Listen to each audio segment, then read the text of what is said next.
Have you ever looked around your home and felt overwhelmed? Not just by clutter, but by a sense of mental noise. A feeling that things are owning you, instead of the other way around. You're not alone. We live in a time when more is never enough. When we're taught to measure our worth in square footage, outfit changes, and the latest phone in our pocket. But the truth is, happiness doesn't live in abundance. It lives in clarity. And that's what minimalism is really about. Not white walls and empty shelves. Not throwing away everything you own. But learning to ask, what actually matters? Let's start from the beginning. Minimalism isn't about having less. It's about making space. For what brings you joy, for what gives you energy, and for who you truly are. Think of your life like a room filled with objects. Some things you placed there with intention. Others just showed up. Gifts you felt guilty getting rid of. Clothes that no longer feel like you. Gadgets you used once. Decorations that mean nothing to you. And slowly, without even realizing, the room got full. Not just physically, but emotionally, mentally. And when the room is full, there's no room for movement. No room to dance, to breathe, to be. That's where minimalism steps in. Not with rules, but with questions. Do I use this? Do I love this? Does this reflect who I want to become? Here's a secret. Most of us are not surrounded by things we chose. We're surrounded by things we didn't resist. We kept things because we might need them one day. Because they were expensive. Because they were a gift. Because someone else said we should have them. Minimalism invites us to reclaim that decision. To stop letting stuff make the choices for us. And this isn't just about physical things. Have you ever felt emotionally exhausted without knowing why? It might not be your schedule. It might be your surroundings. Studies show that visual clutter increases stress, decreases focus, and can even affect the way we sleep. Our brains aren't wired for chaos. They're wired for clarity. Imagine waking up in a space where everything has a purpose, where your eyes rest on objects that make you feel calm, where your closet only holds clothes that you love to wear, where your kitchen is stocked not with 12 spatulas, but one, your favorite one. It's not just aesthetics. It's psychological. Relief. Now you might be thinking, okay, sounds good, but where do I start? Start with a drawer, one single drawer. Open it and look at every item inside. And ask yourself, if I moved tomorrow, would I pack this? If the answer is no, then why let it take up space today? Here's a helpful rule. If it's not a hell yes, it's a no. That applies to objects, but also to commitments, people, routines. Minimalism isn't a style. It's a mindset. And that mindset says, I am allowed to protect my space. Let me tell you a story. There was a woman who had a closet filled with clothes, but every morning she'd say, I have nothing to wear. Sound familiar? One day she decided to try something new. She picked 10 pieces that she actually liked and put everything else in a box. She challenged herself to only wear those 10 items for a month. And guess what? She felt freer than ever. Getting dressed became effortless. She no longer wasted time or energy on choosing outfits that didn't feel like her. That box. She never opened it again. Minimalism gave her freedom. Not through restriction, but through clarity. So no, minimalism isn't deprivation. It's not about punishing yourself with less. It's about choosing peace over pressure. Because when we stop chasing more, we find space for what truly matters. Time with people we love. Energy for what excites us. And a sense of self that isn't buried under stuff. In the next part, we'll go deeper, beyond the closet and the drawers, and explore how minimalism can change how you spend your time, manage your digital life, and even think. But before we go, I'll leave you with this. Minimalism isn't a destination. It's a gentle invitation to live lighter. And in a world that's always telling us to want more, maybe wanting less is the most radical thing we can do. By now, you've probably realized minimalism isn't just about cleaning your closet. It's about creating space, not just in your home, but in your mind, your schedule, your life. Let's talk about time. How often do you feel like there just aren't enough hours in the day? Like you're always rushing, from task to task, message to message, without ever feeling done. It's not just your imagination. We are living in the busiest era in human history. But here's the thing. Being busy doesn't mean being productive, and it definitely doesn't mean being fulfilled. Minimalism challenges this culture of constant doing. It asks, why are you so busy? Who told you that rest has to be earned? That hustle is the only way to prove your worth. Imagine if you looked at your calendar the way you looked at your home. What would you find? Appointments you don't care about. Meetings that could have been emails. Obligations you agreed to just to avoid disappointing someone. Now ask yourself, do these things align with the life you want to live? Or are they just noise? Time is the most valuable thing you own. You can't earn more of it, so why do we give it away so easily? Minimalism teaches us to say no. Not out of selfishness, but out of respect for ourselves. Every yes is a trade. When you say yes to something that drains you, you're saying no to something that could light you up. Let's talk about digital clutter, the invisible kind. How many tabs are open on your browser right now? How many notifications are sitting on your phone? How often do you unlock your screen just to check something, and then realize 45 minutes disappeared?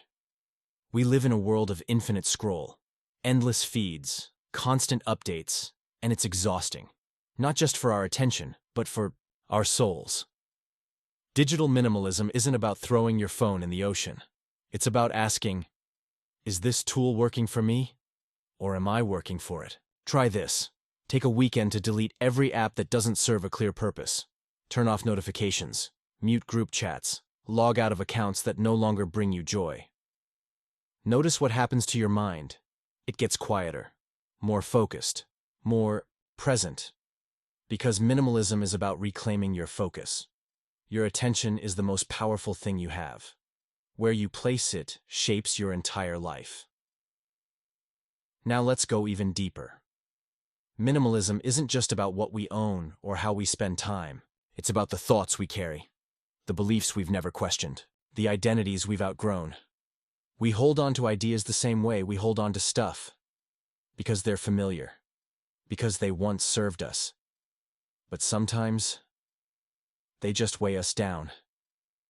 The idea that you have to be productive every second of the day. The belief that your worth comes from your achievements. The fear of disappointing others if you put yourself first. Minimalism says, what if you let those go? What would your life look like without them? It's not about becoming someone else. It's about becoming who you've always been, underneath the pressure, the performance, the pretending. Think about the last time you truly felt peace. Maybe it wasn't during a vacation or a spa day. Maybe it was a quiet morning. Coffee in hand, phone face down, no obligations, no expectations, just presence. That's the feeling minimalism wants to offer you, not as a rare moment, but as a daily possibility. And that brings us to something most people never talk about when they talk about minimalism, relationships, because minimalism isn't just about stuff, it's also about people.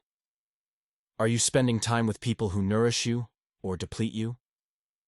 We often hold on to relationships out of guilt, nostalgia, or fear of being alone. But just like things, not all relationships are meant to stay forever. Some people belong to a past version of you. And that's okay.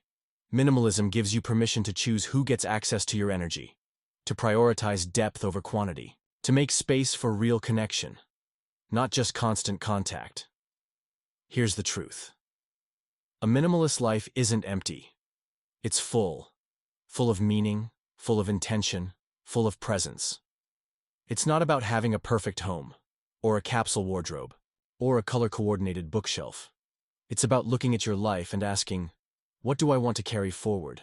And what can I finally put down? Because when you strip away the excess, what remains is what matters most. In Part 3, we'll dive into practical steps to begin your own minimalist journey, room by room, day by day, thought by thought. But for now, ask yourself this. If nothing changed in your life except your mindset, what would you let go of today? So now you're thinking, okay, I get it. I want this. But where do I even begin? The idea of simplifying your life sounds peaceful. But the process? It can feel overwhelming. That's why today we're keeping it simple. No massive overhauls, no 30-day challenges, no pressure to become a different person overnight. Just a series of small steps, taken one at a time. Because every big change begins with one quiet decision. Let's start with your space. Pick one surface, just one. Maybe it's your desk, your kitchen counter, your nightstand. Clear it completely. Then look at every single thing you removed from it and ask, do I need this? Do I use this? Do I even like this? Put back only the things that serve a purpose or bring you peace. That's it, you've already begun. Now do the same thing tomorrow, another drawer, another shelf. Not to finish, but to feel lighter, more in control, more you. Here's another idea, the one in, one out rule. From now on, for every new item you bring into your home, let go of one you already own. Buy a new shirt, donate an old one. New book, pass one along. It sounds small, but it keeps the balance. It turns consumption into a conscious choice. Now let's talk about your phone, the most cluttered space of all. Try this. Go to your home screen. Delete every app you haven't opened in the past 30 days. Be ruthless. You can always reinstall it later. But chances are, you won't. Next, organize your apps into one single folder on your second page. Not spread out across 5 screens. Not color-coded. Just out of sight. Now move your social media apps one swipe farther away. It sounds silly. But that extra moment, that pause, can be the difference between scrolling out of habit and choosing presence. Now, time. Look at your calendar for the week. What's one thing you can cancel? One thing you can reschedule, say no to, or remove. Minimalism doesn't just clear your closet, it clears your schedule, so your soul can breathe. Start saying no, not to everything, just to things that no longer serve your values. And remember, every time you say no to something unimportant, you say yes to something meaningful. Now let's go deeper, into your mind. You don't need to meditate for an hour a day, but try this. Once a day, sit in silence for 5 minutes. No phone, no music, no talking, just breathe, just notice. What thoughts rise up? What feelings want to be felt? Minimalism isn't just about removing physical noise. It's about quieting the noise inside you, so you can hear your own truth. And finally, your relationships. Ask yourself, who energizes me? Who drains me? Who do I feel like I have to be around versus who I want to be around? It's okay to take space, to create distance, to love people from afar. Minimalism is also emotional. You don't have to carry every friendship, every obligation, every story forever. You get to choose who walks with you in this next chapter. And here's the most important part. Minimalism is not a finish line. It's not something you achieve once and for all. It's a cycle, a rhythm, a way of moving through life with intention. Some weeks you'll feel cluttered again. Your inbox will overflow. Your closet will get messy. Your mind will get loud. That's okay. Just return. Return to less. Return to calm. Return to you. Because at its core, minimalism isn't about things. It's about freedom. Freedom from decision, fatigue, freedom from guilt, freedom from pressure, freedom to design a life that feels like yours. So, as this video comes to an end, I want to leave you with one question. What would your life look like if you only kept what truly mattered? Not just in your home, but in your time, your thoughts, your heart. You don't need a new house, or a new wardrobe, or a new you. You just need to start with one drawer, one moment, one brave decision to live lighter. Because the life you want, it's already here. It's just waiting underneath the noise.